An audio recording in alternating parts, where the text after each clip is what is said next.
नमस्ते स्टूडेंट्स, मैं मोहित सिंह, प्रवक्ता यांत्रिकी, राजकीय पॉलिटेक्निक महाविद्यालय झुंझुनू।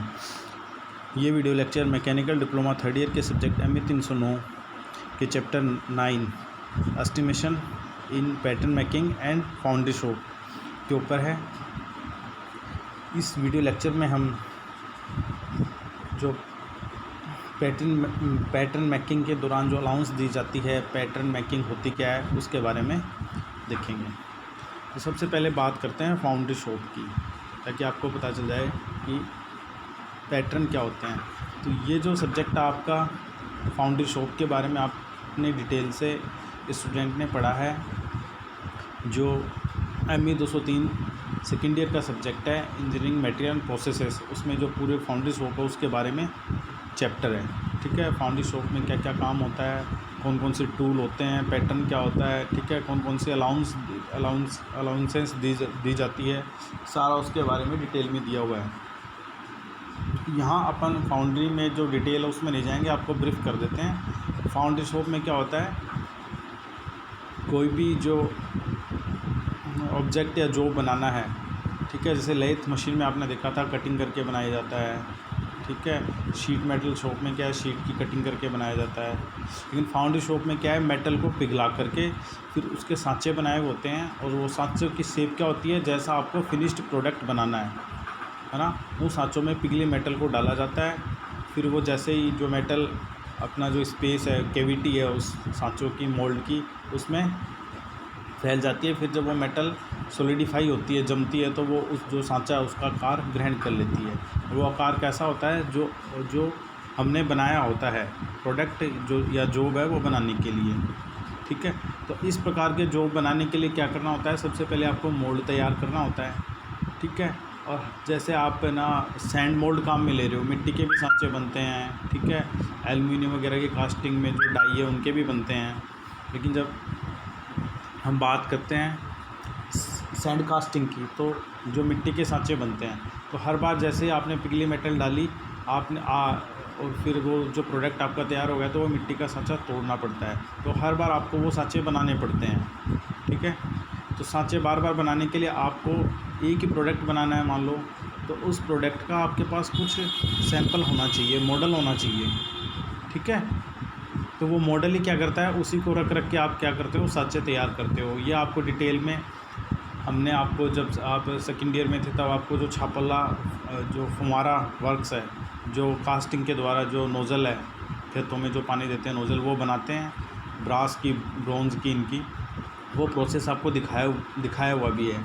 ठीक है, तो वहाँ पे भी उन्होंने पैटर्न तैयार कर रखे हैं, क्योंकि बार बार में मिट्टी के सांचे बनाने पड़ते हैं फुहारे बनाने के लिए। तो वो पैटर्न से क्या करते हैं, वो मोल्ड बनाते हैं। ठीक है, समझ गए। वहाँ पे वो मोल्ड बनाया हुआ था, ब्रास का ही बनाया हुआ था, क्योंकि वहाँ पे उनको ड्यूरेबल चाहिए, मतलब बहुत सारे बल्क में मास प्रोडक्शन करना है फुहारों का। ठीक है, और इसके अलावा आप जो पैटर्न है वो लकड़ी के बना सकते हो, प्लास्टिक के बना सकते हो, प्लास्टर ऑफ पेरिस के बना सकते हो, जो रिक्वायरमेंट है उस पर डिपेंड करता है। ठीक है, लकड़ी के भी खूब सारे पैटर्न बनाए जाते हैं, क्योंकि यदि आपको कम जॉब बनाने हैं, ठीक है, 1-2 पीस बनाना है, 5-10 पीस बनाने, तो आप पैटर्न किसका, लकड़ी का बना सकते हो। ठीक है, समझ गए। यानी पैटर्न क्या है कि मोल्ड है, जो एक्चुअल प्रोडक्ट आपको बनाना है, फिनिश्ड गुड बनाना है, उसका एक मॉडल होता है। ठीक है, जिसको आपको कास्ट करना है। जैसे आपने देखा होगा आपके घरों में जो पानी की मोटर है ना, तो उसकी जो बॉडी है ना, पंप की बॉडी है, वो कास्टिंग से बनाई हुई है। ठीक है, तो वैसे सांचे तैयार करने पड़ते हैं। ठीक है, ताकि वो पिघले मेटल डालोगे तो उस सांचे का आकार ग्रहण कर लेगी और आपका फिनिश प्रोडक्ट बन जाएगा। ठीक है, जैसे आपका इंजन है, इंजन का जो पूरा पोर्शन है वो कास्टिंग से बनाया जाता है। ठीक है, तो वैसा सांचा तैयार करके रखना पड़ता है, क्योंकि जो कॉम्प्लिकेटेड शेप होती है मशीन पे नहीं बन सकती है। ऐसा मटेरियल जिसकी, जैसे कास्ट आयरन है, इसकी मशीनिंग बहुत हार्ड होती है। तो इस कास्ट आयरन का नाम ही कास्ट आयरन इसलिए क्योंकि इसके जो प्रोडक्ट है, जॉब है, वो ढाल करके बनाए जाएंगे। ढालना मतलब कास्टिंग, पिघला करके सांचों में ढाल करके बनाना। ठीक है, तो डेफिनेशन ऑफ पैटर्न क्या हो गई, आपको समझ में आ गया होगा।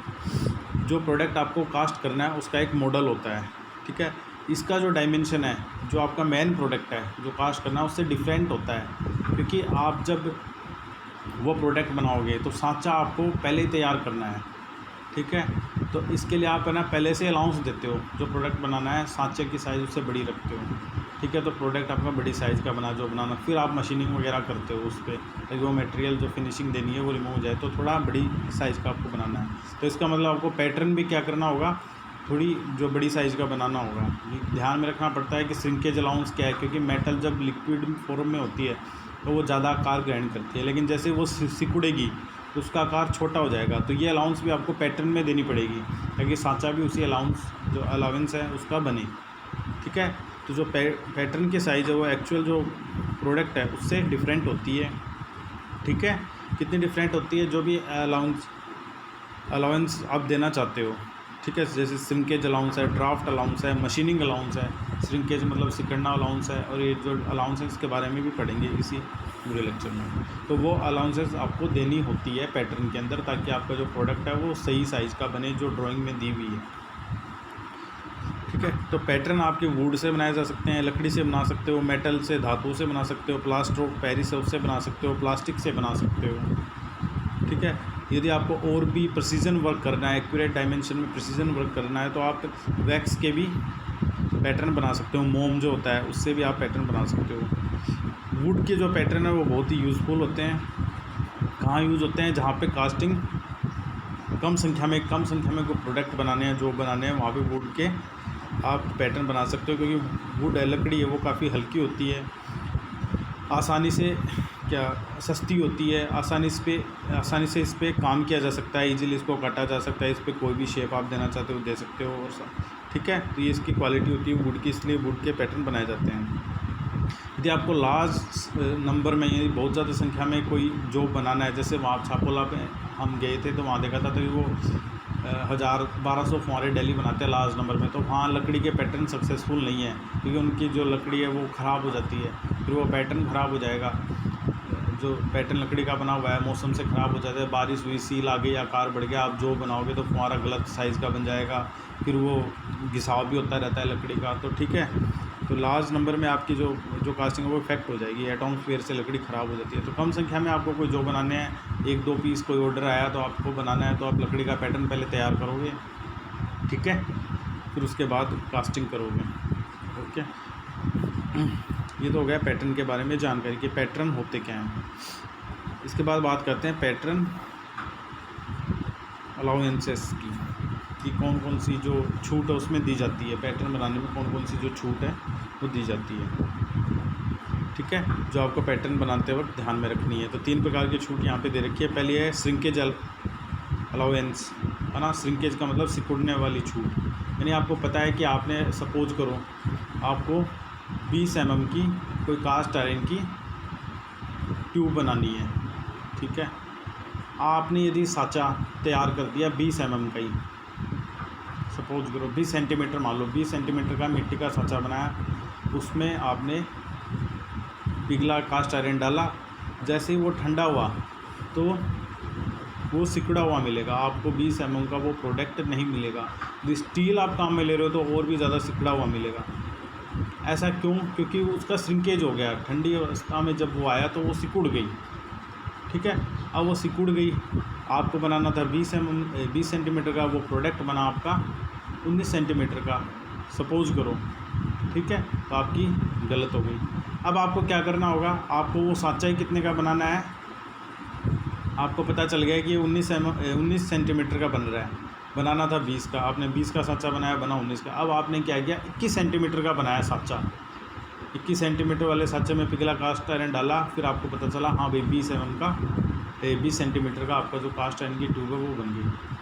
अब वो 21 सेंटीमीटर का साँचा कैसे बनाया आपने, वो भी कोई चीज़ डाल के तो बनाओगे, पैटर्न डाल के बनाओगे, है ना। तो पैटर्न आपको वो 21 सेंटीमीटर का बनाना होगा, ताकि उस पैटर्न को, जैसे मिट्टी का साँचा तैयार करो तो पैटर्न को रखोगे, उस पर वो मिट्टी जमाओगे, ठीक है। कोप एंड ड्रैग जो होते हैं आपके लोहे के बने हुए, उनमें वो मिट्टी सेट करोगे, फिर दूसरे पार्ट में सेट करोगे, फिर उन दोनों को मैच करोगे, फिर ऊपर वाले को हटा के वो जो पैटर्न निकाल लोगे, ताकि वो जो कैविटी उनमें दोनों जो आपके जो साँचा है उसमें मैच हो जाए दोनों कैविटी, फिर उसमें पिघली धातु डालोगे। यानी आपको पैटर्न ही वो 21 सेंटीमीटर का बनाना होगा, ठीक है। तो कॉन्ट्रैक्शन अलाउंस क्या होती है, जो जितने भी मेटल हैं जो डिफरेंट कूलिंग रेट है उसके आधार पे सिकुड़ते हैं। ठीक है, तो कुछ इंपॉर्टेंट जो कास्टिंग मेटल्स हैं उनकी कॉन्ट्रैक्शन रेट दी हुई है कि कितना वो सिकुड़ते हैं। कास्ट आयरन की दी हुई है 10 mm पर मीटर लेंथ, यानी 1 मीटर का कोई ऑब्जेक्ट है तो उसमें 10 mm की वो सिकुड़ जाएगी जो बनते वक्त। ठीक है, तो ये अलाउंस आपको ध्यान में रखनी पड़ती है। ब्रास के लिए दे रखी है 15 mm पर मीटर लेंथ, यानी ब्रास है जो कास्ट आयरन से ज़्यादा सिकुड़ता है। ठीक है, यानी वही ट्यूब यदि आपको 1000 mm बड़ी बनानी थी मान लो, तो ब्रास की बनाओगे तो 1000 mm की बनाना चाहते हो तो आपको पैटर्न कितने का बनाना होगा, 1015 का, तब जाके वो 1000 mm का बना हुआ मिलेगा। यदि केवल सिंकेज अलाउंस ही होती है तो, कॉन्ट्रैक्शन अलाउंस ही होती है तो। एल्यूमिनियम की दे रखी है 13 mm पर मीटर लेंथ, समझ गए, यानी पर मीटर लेंथ में 13 mm सिकुड़ता है ठंडा होने पे। फिर स्टील की दे रखी है जो ज़्यादा, इनमें सबसे 21 mm पर मीटर लेंथ, इसलिए स्टील की जो कास्टिंग है इसमें बहुत ज़्यादा जो कंसिडरेशन, ये जो जितनी भी अलाउंस है उनका ध्यान में रखना पड़ता है। ठीक है, उसके बाद दूसरी जो अलाउंस दे रखी है मशीनिंग अलाउंस। ठीक है, तो जो आप कास्टिंग से जो भी प्रोडक्ट तैयार किया उसकी सरफेस जो होती है उसको मशीन करना पड़ता है, फिनिशिंग करनी पड़ती है। ठीक है, वही बात आ गई जैसे आपको बनाना था, जो उसी एग्जांपल को लेते हैं, 20 सेंटीमीटर लंबी ट्यूब बनानी थी। ठीक है, और उसका डायमीटर भी कितना है, मान लो 20 सेंटीमीटर। ठीक है, अब वो कास्टिंग हो के आई वो ट्यूब, आपने सिंकेज अलाउंस ही दे दी केवल, है ना, ये मशीनिंग अलाउंस नहीं दी। तो आपके पास जब वो ट्यूब बन के आएगी तो अब आप देखोगे कि उसकी जो सरफेस है उसकी मशीनिंग करनी पड़ेगी, हो सकता है ग्राइंडिंग भी करनी पड़े। ठीक है, अलाउंस क्योंकि जो सरफेस है वो फिनिशिंग नहीं होती, उस पर और भी मान लो कोई प्रोसेस करना है। अब आप यदि उसको घिसोगे, आप फिनिशिंग दोगे तो उसका डायमेंशन कम हो जाएगा। जो उसका डायमीटर 20 सेंटीमीटर का दिया था आपने घसा तो वो हो गया 19.8 सेंटीमीटर का ही हो गया, मान लो 19.50 का भी हो सकता है ज़्यादा फिनिशिंग करनी पड़े तो।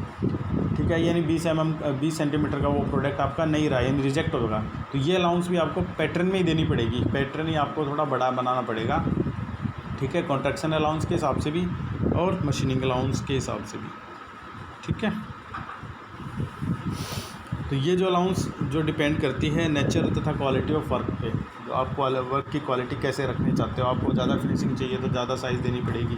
ठीक है, फिर भी जो स्टैंडर्ड अपन लेके चलते हैं वो न्यूमेरिकल में हम देखेंगे, तो उसमें जैसे 3 mm के लेके चलते हैं, यानी 3 mm हम एक्स्ट्रा साइज का बनाते हैं ताकि 3 mm की जो लेयर बनी है एक्स्ट्रा उसको फिनिशिंग में काम आएगी वो।